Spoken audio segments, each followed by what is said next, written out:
Hi friends, this is Ravi Viday. Myositis, muscular dystrophy ఈ రెండు కూడా మజిల్ సెల్స్ని చంపేసే జబ్బులే.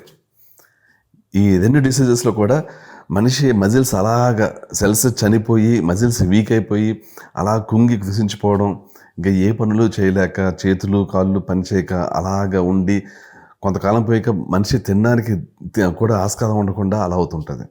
అంటే తినడానికి కూడా మజిల్స్ పనిచేయక అతన్ని బతికించడానికి బలవంతంగా ఫుడ్ కన్నం చేసి మరి లోపల ఫుడ్ను తొయ్యాల్సి వచ్చేంత పరిస్థితి వస్తుంది యాక్చువల్లీ. ఇది ఇప్పుడు ఈ రెండు డిసీజెస్లో అంటే మయోసైటిస్, మస్కులర్ డిస్ట్రోఫీ అని కాదు, ఇంకా అనేక మోటార్ న్యూరాన్ డిసీజెస్ ఇంకా అనేక ఉంటాయి. చాలా వాటిల్లో ఇలాగే మజిల్ సెల్స్ చనిపోతూ ఉంటాయి. అయితే అంటే నేను ఈ రెండింటిని మీకు ఎగ్జాంపుల్గా తీసుకుంటున్నాను, కొంచెం ఈజీగా మీరు ఐడెంటిఫై చేయడానికి. ఈ రెండింటిలోనూ కూడా మజిల్ సెల్స్ చనిపోయినప్పటికీ రెండింటికి ఇచ్చే ట్రీట్మెంట్ చాలా చాలా డిఫరెంట్గా ఉంటుంది. Myositis treatment completely different, muscular dystrophy treatment completely different. ఎందుకు అంత డిఫరెన్స్ ఉంటుంది ట్రీట్మెంట్లో?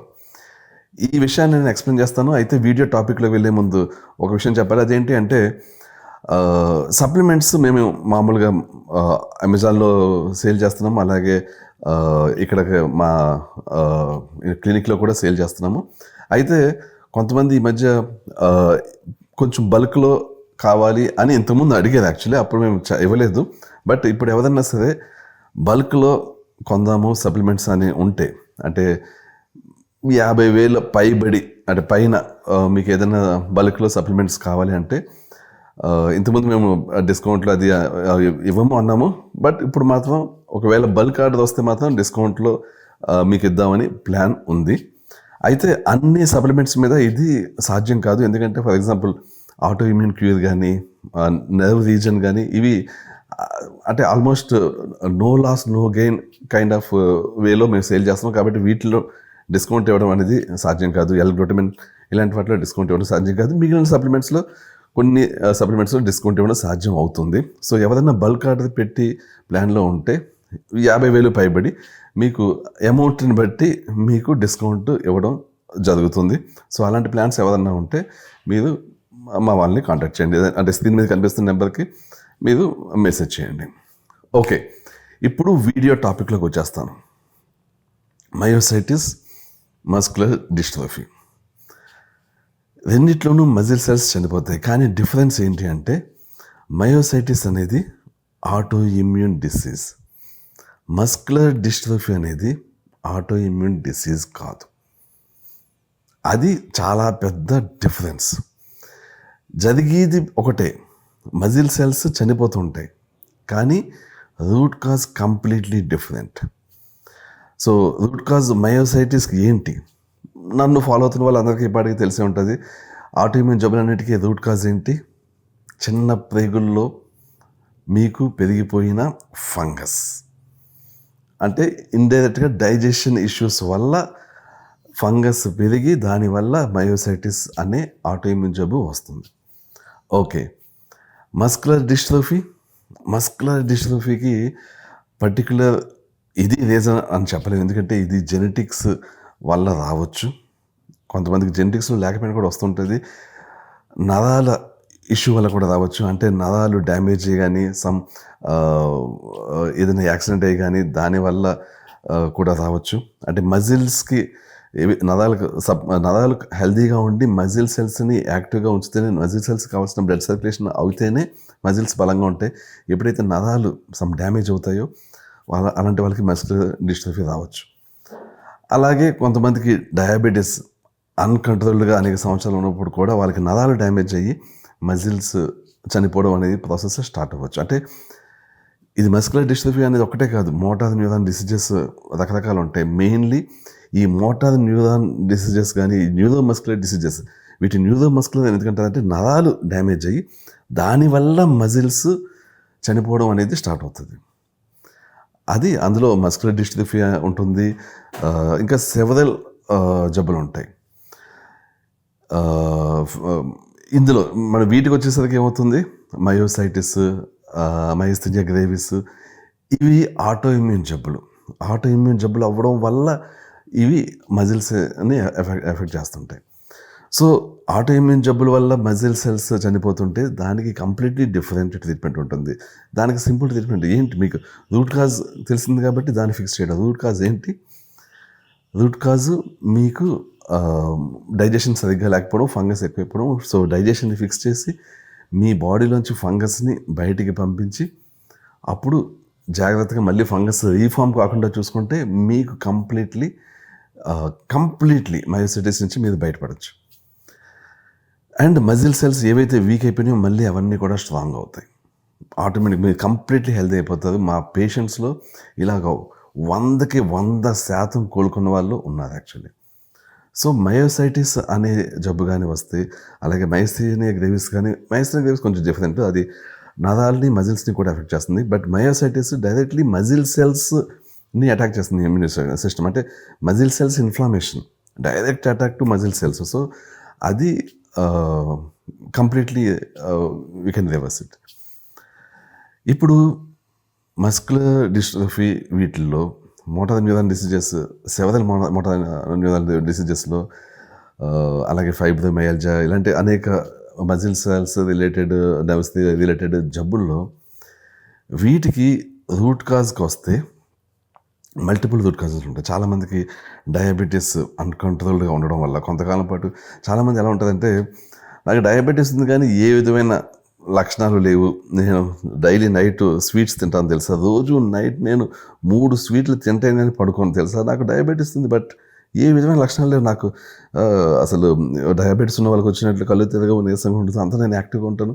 రోజు బోలెడంత తింటాను, బోలెడంత ఇది అని చెప్పేసి చాలామంది చాలా గర్వంగా చెప్పుకుంటూ సడన్గా వాళ్ళకి ఎప్పుడో అప్పుడు నరాలు డ్యామేజ్ అయ్యి కంప్లీట్లీ మజిల్స్ పనిచేయడానికి లేకుండా పోతుంటుంది. ఫస్ట్ చేతులు పడిపోతుంటాయి, కాళ్ళు పడిపోతుంటాయి, ఇంకా నడవలేకుండా ఉంటుంది. నెక్స్ట్ వాకింగ్ దెబ్బతిని ఫస్ట్ చక్రాలు కూర్చి అంకితం అవుతుంది. నెక్స్ట్ ఫుడ్ తిని ఎంత అలా కూడా మజిల్స్ సహకరించక ఫుడ్ని కూడా పైపుతో మీకు లోపల పంపించాల్సిన అవసరం పడుతుంది. ఆ తర్వాత మెల్లిగా హార్ట్ కూడా మజిలే కాబట్టి హార్ట్ కూడా డ్యామేజ్ అయిపోయి లంగ్స్ కూడా డ్యామేజ్ అయ్యి చాలా చిన్న వయసులోనే అర్ధాంతరంగా చనిపోవాల్సి వస్తుంటుంది. ఇది ఒకసారి ఈ డిసీజ్ స్టార్ట్ అయిందంటే అక్కడి నుంచి మీకు ఎంతో కాలం పట్టదు. ఒక 3-4 సంవత్సరాల్లో మొత్తం మనిషి జీవోత్సవం అయిపోతుంది, చనిపోవడం కూడా జరుగుతుంటుంది actually. One of the main reason ఏంటి? డయాబెటీస్ ఉంటే నేను రాత్రికి 2-3 స్వీట్లు తింటాను అని గర్వంగా చెప్పుకుంటూ తిరగండి. డయాబెటీస్ని కంట్రోల్లో పెట్టుకోండి. ఎప్పుడు కూడా మీ హెచ్బిఎన్సీ ఎక్కువ ఉండకూడదు. నేను హెచ్బిఎన్సీ చాలా ఎక్కువ ఉండి నేను అంతా నార్మల్గా ఉన్నానని చెప్పుకుంటూ తిరిగే వాళ్ళని చాలామంది చూస్తుంటాను. వీళ్ళల్లో అండర్లయింగ్ ఏమవుతుంటుంది, కింద అలాగ వాళ్ళకి తెలియకుండానే నరాలు డ్యామేజ్ అయిపోతుంటుంది. సో, నరాలు డ్యామేజ్ అయిపోతున్నప్పుడు నరాలు యాక్చువల్లీ సమ్ పార్ట్ ఆఫ్ ఇది వరకు మజిల్స్ని సపోర్ట్ చేస్తుంటే కొన్ని సందర్భాల్లో సడన్గా నరాలు మజిల్స్ని సపోర్ట్ చేయడం ఆపేస్తాయి. అప్పుడు మీకు వచ్చేవే ఈ motor neuron diseases, muscular dystrophy లాంటివి. సో, ఇలాంటివి వచ్చినప్పుడు వీటిని ఆటో ఇమ్యూన్ డిసీజెస్ లాగా ట్రీట్ చేయవు. ఇది డైజెషన్ ఇష్యూ వల్ల వచ్చిన జబ్బులు కాదు ఇవి. ఫంగస్ని తీసేస్తే డైజెషన్ బెటర్ చేస్తే ఫిక్స్ అయ్యేవి కాదు ఇవి. వీటికి కంప్లీట్లీ డిఫరెంట్ ఉంటుంది ట్రీట్మెంట్.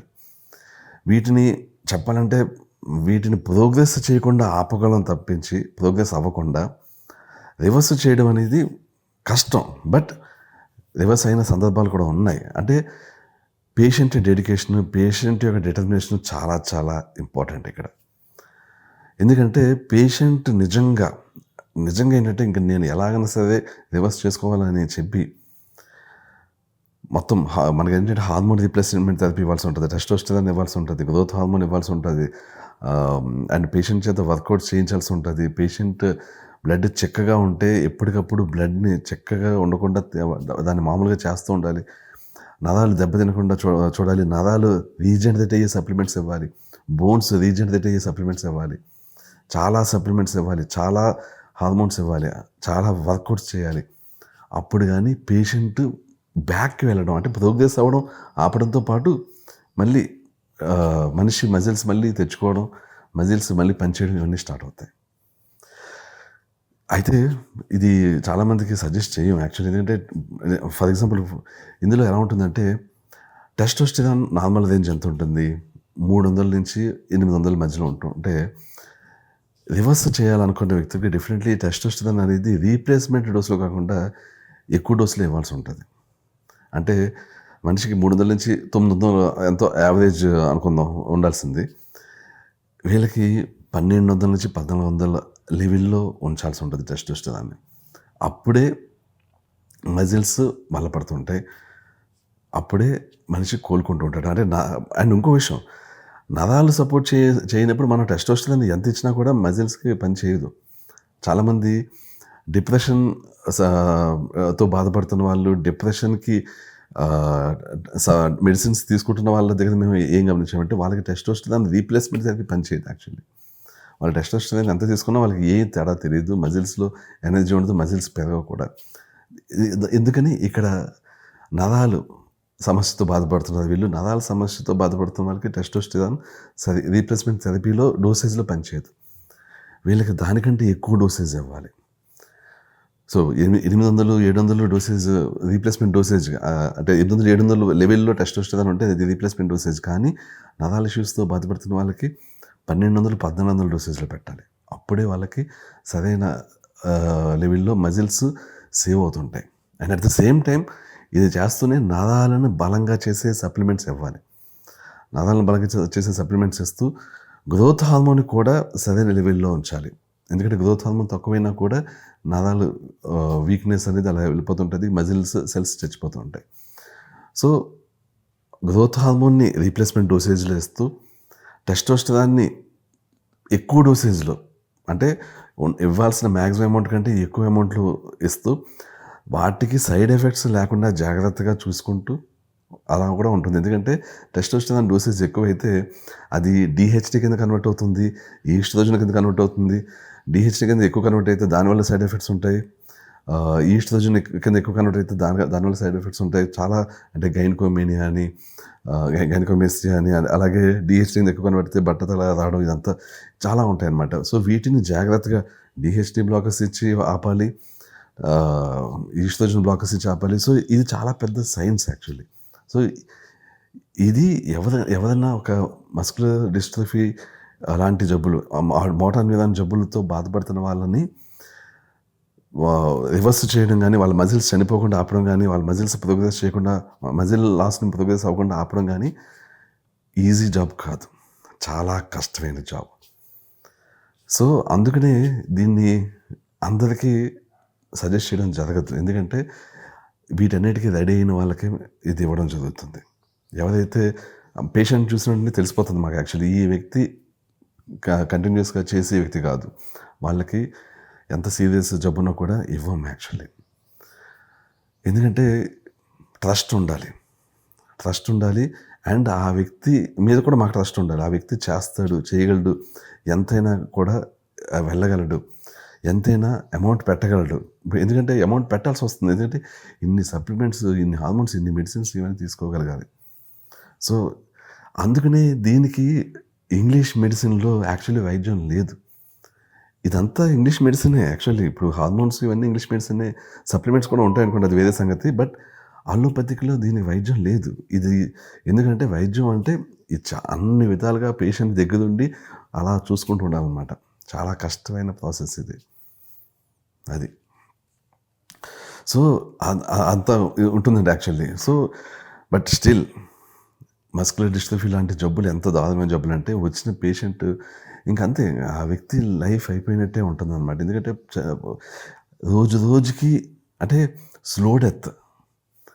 ఈరోజు హెల్తీగా ఉన్న వ్యక్తి 2 ఏళ్లలో అసలు జీవోత్సవం అయిపోవచ్చు అనమాట. ఇంకో స్లో డెత్. ఒకరోజు ఒక చెయ్యి పడిపోతుంది. వేళ్ళు పంచడం ఆగిపోతుంటుంది. ఒకరోజు ఇంకో చెయ్యి పడిపోతుంది. ఇంకో రోజు సహకరించదు. కూర్చుని ఉండాల్సి వస్తుంది. కొంతకాలం పైగా వీల్ చైర్. అలా తర్వాత బ్రీతింగ్ ఇష్యూస్. అంటే మనిషి ఒకసారి చనిపోతే బాగానే ఉంటుంది కానీ ఇది slow death and slow death అవుతున్నాను అని ఎప్పుడైతే తెలుస్తుందో అది ఇంకా నరకం. అది. సో అందుకనే ఈ ఈ జబ్బులు చాలా అంటే మోటార్ న్యూరాన్ డిసీజెస్ అనేవి చాలా చాలా చాలా నరకాన్ని చూపించే జబ్బులు, వీటికి అలోపతిలో లేదు. బట్ యాక్చువల్లీ దీన్ని స్లో డౌన్ చేయొచ్చు, ఆపొచ్చు, రివర్స్ కూడా చేయొచ్చు. బట్ పేషెంట్కి అవన్నీ చేయగల ఇది ఉండాలి. అది అంటే మీరు కొంతమంది అనొచ్చు, ఏంటి ఇంత నరకం అనిపించడం కంటే చేయొచ్చు కదా ఇవన్నీ కూడా అంటే, లేదు. మనకి ఏంటంటే అందరూ అలా చేయలేదు. ఆ నరకం అనుభవిస్తున్నా కూడా ఇలాంటివి చేయడానికి చాలామంది ముందుకు రారు. కొంతమంది యాటిట్యూడ్ ఎలా ఉంటుందంటే వాళ్ళకి మనం ఇవ్వలేము ఇలాంటి వైద్యాన్ని. ఎందుకంటే పేషెంట్ బట్టి కూడా ఇవ్వడం జరుగుతుంది. ఎందుకంటే ఇది చాలా సీరియస్ జబ్బు, చాలా సీరియస్ వైద్యం. సో పేషెంట్కి డాక్టర్కి మధ్య చాలా మంచి రిలేషన్షిప్ ఉండాలి ఇక్కడ. And that is going to be a long term relationship actually. అదండి సంగతి. ఎనీవే అదండి సంగతి. సో బేసికలీ ఏం చెప్తాను, ఏంటి అంటే ఇది చెప్పేది, మయోసైటిస్ అనేది inflammatory disease, autoimmune disease. So దానికి కంప్లీట్లీ డిఫరెంట్ వైద్యం ఉంటుంది అండ్ కంప్లీట్లీ రివర్స్ చేయొచ్చు. 100% రివర్స్ చేయొచ్చు. అనేక మందిని ఆల్రెడీ మేము రివర్స్ చేసాం. Muscular dystrophy, motor neuron diseases, neuromuscular diseases, ఇవి ఆటోఇమ్యూన్ జబ్బులు కాదు వీటిలో చాలా వరకు. అండ్ వీటిని రివర్స్ చేయడానికి చాలా చాలా హార్డ్ వర్క్ చేయాల్సి ఉంటుంది. అటు డాక్టర్ చేయాల్సి ఉంటుంది, ఇటు పేషెంట్ చేయాల్సి ఉంటుంది. సో ఇది ఒక టోటలీ డిఫరెంట్ థింగ్ అది. బట్ స్టిల్ దీన్ని కూడా ప్రోగ్రెషన్ ఆపొచ్చు, రివర్సల్ ఎంతవరకు చేయొచ్చు అనేది పేషెంట్ మీద డిపెండ్ అయి ఉంటుంది. దట్స్ ఇట్ అండి. Thank you so much. I will catch you soon. Bye.